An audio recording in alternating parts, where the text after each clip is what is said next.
Assalamualaikum warahmatullahi wabarakatuh. Bagaimana kabarnya semuanya? Semoga dalam keadaan yang sehat-sehat dan juga selalu semangat. Oke, ya hari ini Bapak akan melanjutkan materi pembelajaran untuk kelas 8, yaitu materi berita.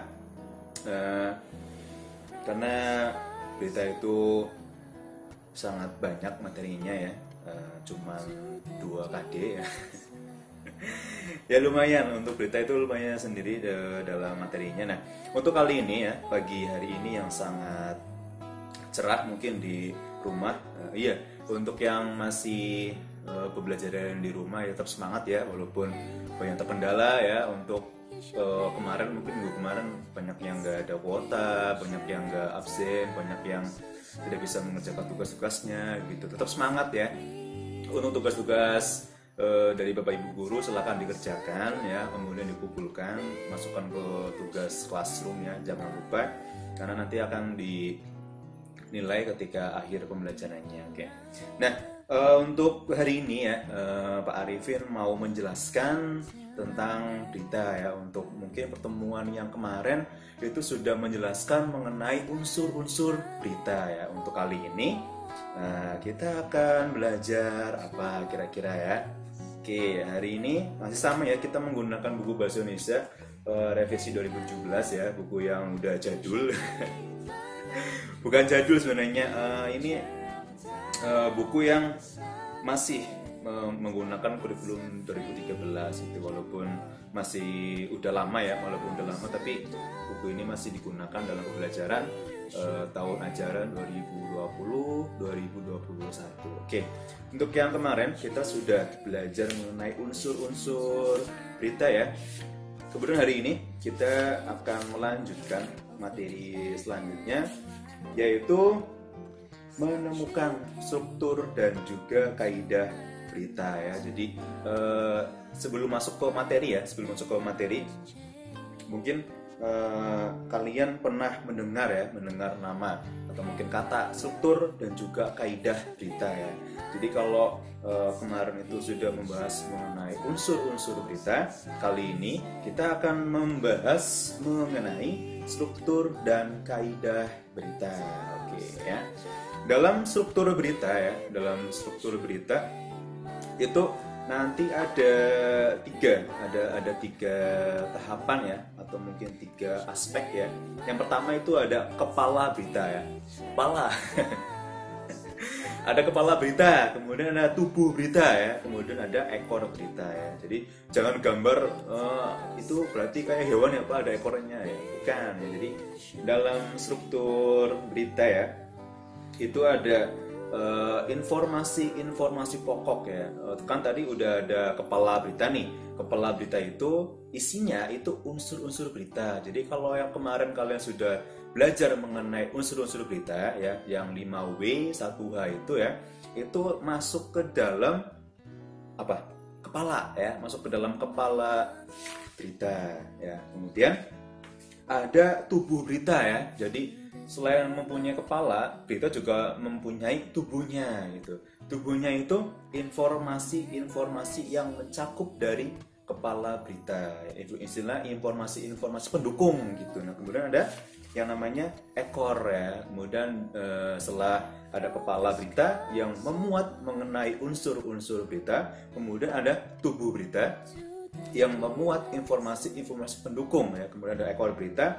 Kalau ekor berita ini tidak terlalu penting ya dalam struktur berita, karena semua penjelasan sudah dijelaskan di kepala dan juga di bagian tubuh berita. Jadi ekor ini hanya sebagai pelengkap aja ya, pelengkap dari struktur beritanya. Jadi dalam struktur berita itu ada 3 macam aspek ya. Ada yang namanya kepala berita ya, yang memuat unsur-unsur berita, kemudian ada tubuh berita yang memuat informasi pendukung ya, kemudian ada ekor berita ya, itu informasi pelengkap. Jadi kesimpulannya ya, dengan struktur penyajian yang semacam itu, susunan informasi di dalam suatu pemberitaan tersaji dalam pola piramida ya. Jadi polanya itu kayak pola piramida ya. Jadi kepala paling luas cakupannya, kemudian ada tubuh berita, kemudian ada ekor berita ya. Jadi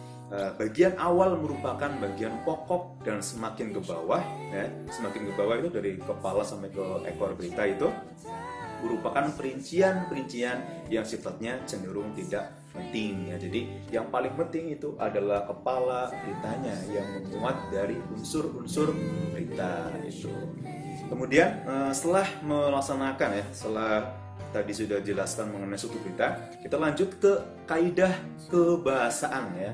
Jadi setelah struktur berita, kemudian kita akan belajar mengenai kaidah kebahasaan. Oke, sebelum lanjut, ngopi dulu. Oke.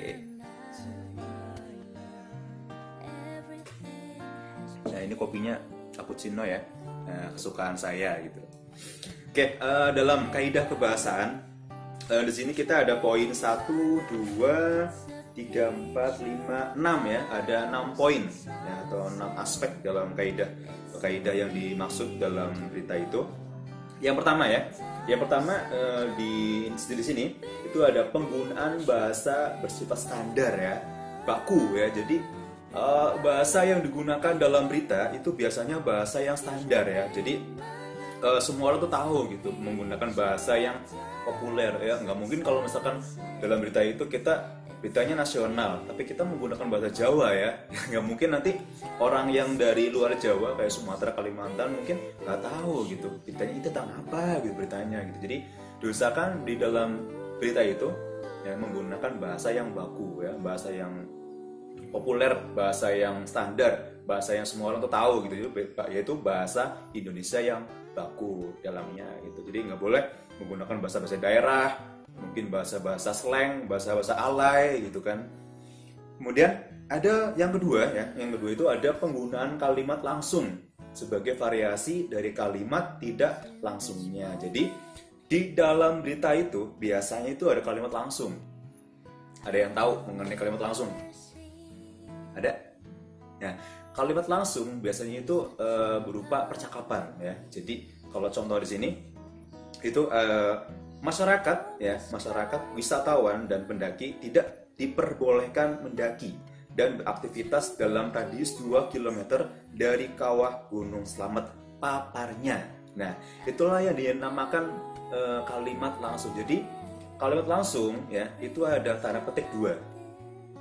Nah, tanda petik 2 ya.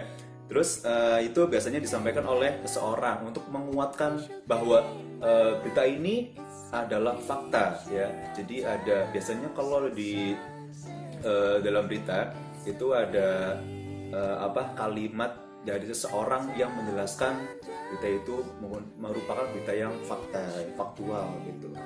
Kemudian yang ketiga itu ada penggunaan konjungsi bahwa ya, yang berfungsi sebagai penerang kata yang diikutinya. Jadi ada yang namanya konjungsi bahwa, itu menerangkan kata yang diikutinya ya. Dalam contoh kali ini sejumlah staf Apbel Manado mengatakan bahwa kepala Apbel Manado sudah pulang. Nah ini kata bahwa ya itu menerangkan kalimat yang diikutinya.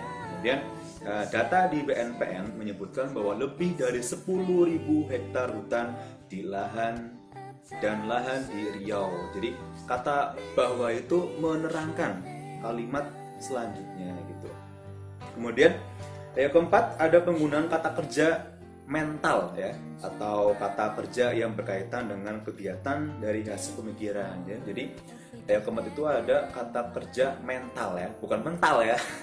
Nanti mental ini enggak. Jadi ada kata kerja mental ya, kata kerja yang berkaitan dengan kegiatan dari hasil pemikiran. Nah, kata-kata yang dimaksud antara lain itu memikirkan, kemudian ada membayangkan, kemudian ada berasumsi, kemudian ada berpraduga, kemudian ada berkesimpulan, dan juga ada beranalogi ya. Contohnya di sini itu mereka memikirkan solusi untuk bisa keluar dari peristiwa yang memilukan itu. Nah di sini ada kata memikirkan ya, ada kata memikirkan itu jadi berkaitan dengan kegiatan berpikir gitu. Kemudian ada yang kedua, contoh kedua itu ada warga membayangkan ya, seandainya hujan itu kembali turun dengan terus menerus. Jadi ada kata-kata yang dipikirkan ya. Contohnya warga membayangkan gitu. Contohnya lagi di sini. Saya membayangkan ya, saya berasumsi ya, saya berasumsi kalau mengopi dengan sendiri ya itu tidak enak. Jadi harusnya ngopi itu bareng-bareng biar enak. Itu bisa dikatakan sebagai kata kerja mental ya. Pak Arifin membayangkan mengopi dengan teman sebangku. Gak ada bangkunya di sini, cuma sendiri gitu. Oke. Jadi itu kata kerja mental ya. Itu kata kerja yang memikirkan ya, memikirkan. Contohnya tadi ada kata yang memikirkan, kemudian ada kata yang membayangkan gitu. Kemudian yang kelima itu ada penggunaan fungsi keterangan waktu dan tempat sebagai konsekuensi dari perlunya kelengkapan suatu berita yang mencakup unsur kapan dan di mana ya. Jadi dalam fungsi keterangan waktu dan tempat itu biasanya ada unsur yang menerangkan kapan dan juga di mana ya. Contohnya di sini sekitar pukul 12.45 waktu Indonesia Barat ya, langit Riau tampak mendung. Nah di situ ada kata unsur yang menerangkan kapan, itu pada pukul 12.45.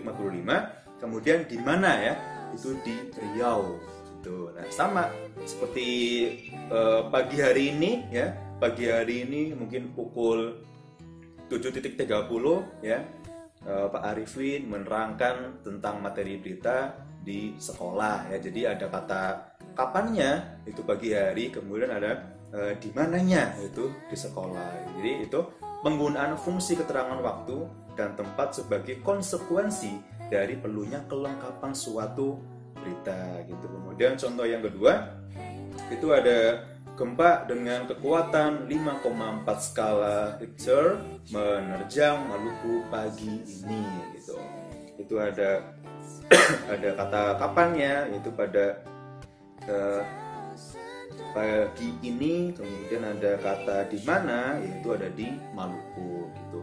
Kemudian yang terakhir ya, yang terakhir atau yang keenam itu penggunaan konjungsi temporal ya, atau penjumlahan. Seperti contohnya di sini tuh ada kemudian, sejak, setelah, awalnya, akhirnya. Nah, hal ini berkaitan dengan pola penyajian berita yang umumnya mengikuti pola kronologis, urutan waktu ya. Jadi dalam konjungsi temporal ini berita itu mengikuti pola kronologis gitu. Contoh yang di sini itu lokasinya masuk perkampungan. Jadi kita melalui Jalan Fatmawati Raya, kemudian ya itu ada kata kemudian masuk Jalan Cipete dan masuk Jalan Haji Jian. Nah, itu kata petugas pemadam kebakaran Sudin Jakarta Selatan, Dendi. Nah itu ada kata temporalnya ya. Kemudian itu menjelaskan kronologis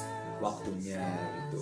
Setelah pembelajaran mengenai unsur-unsur berita, kemudian Pak Arifin menjelaskan pembelajaran mengenai struktur dan kaidah kebahasaan. Itu juga bisa dijadikan contohnya. Jadi dalam penggunaan konjungsi temporal itu yang berkaitan dengan kronologis waktu, contohnya itu ada kata kemudian, kata sejak, kata setelah, kata awalnya, dan juga kata akhirnya ya. Jadi itu dua materi yang saya jelaskan ya. Yang pertama itu mengenai struktur berita yang terdiri dari kepala berita, kemudian ada bagian tubuh berita, kemudian ada ekor berita. Kepala berita itu memuat unsur-unsur berita ya, yang 5W plus 1H itu.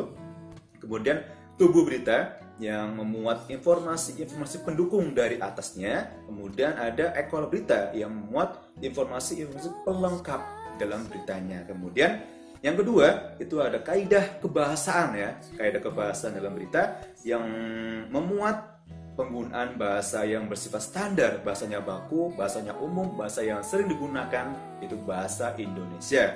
Kemudian ada penggunaan kalimat langsung ya, yaitu kalimat yang petik ya, ada tanda petiknya 2 itu. Kemudian yang ketiga ada penggunaan konjungsi bawah ya, yang menerangkan kalimat selanjutnya atau kata yang akan diikutinya. Kemudian ada penggunaan kata kerja mental ya, bukan mental tapi mental, yang berkaitan dengan pemikiran, kata-kata yang berkaitan dengan pemikiran seperti memikirkan, kemudian membayangkan, berasumsi, menghayal gitu. Itu kata-kata yang disebut dengan kata kerja mental. Kemudian